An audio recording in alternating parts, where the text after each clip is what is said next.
Hey guys, Frank here and welcome to our studio in Emmeloord. Today we're gonna take a look at this shot. And this was shot during a workshop recently with Nadine. And how did I shoot it?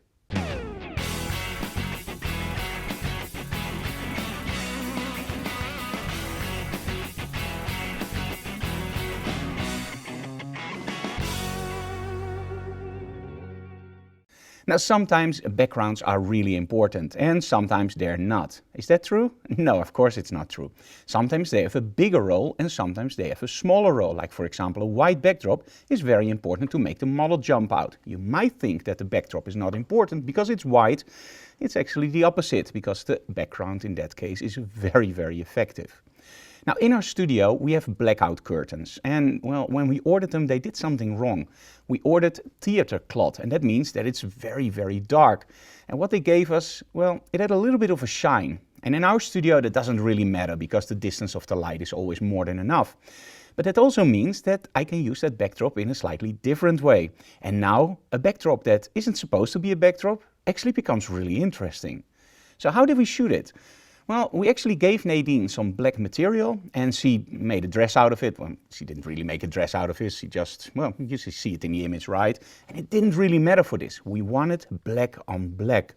Now we're using a small 26-inch G-Coater softbox with a grid aimed from slightly above on our model.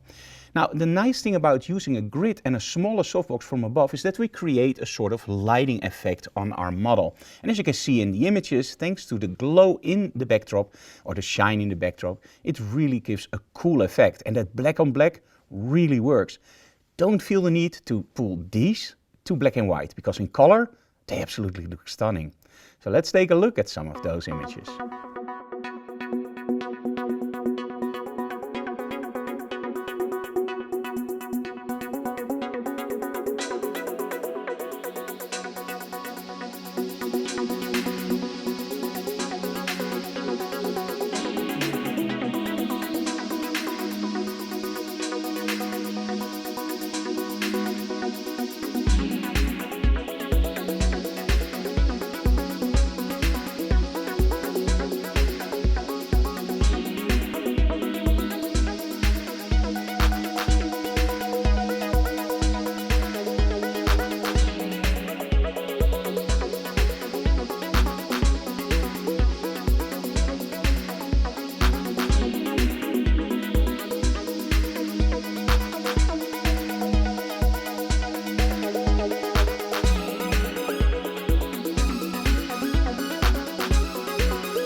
I hope you enjoyed those results. As you can see, a very simple backdrop, a very simple lighting setup, cool results.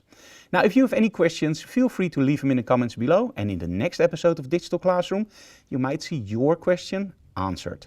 If you like what we do, please subscribe to our channel, leave comments below and smash that like button. But most of all, tell other people about our channel so we can grow. See you next time. Bye guys.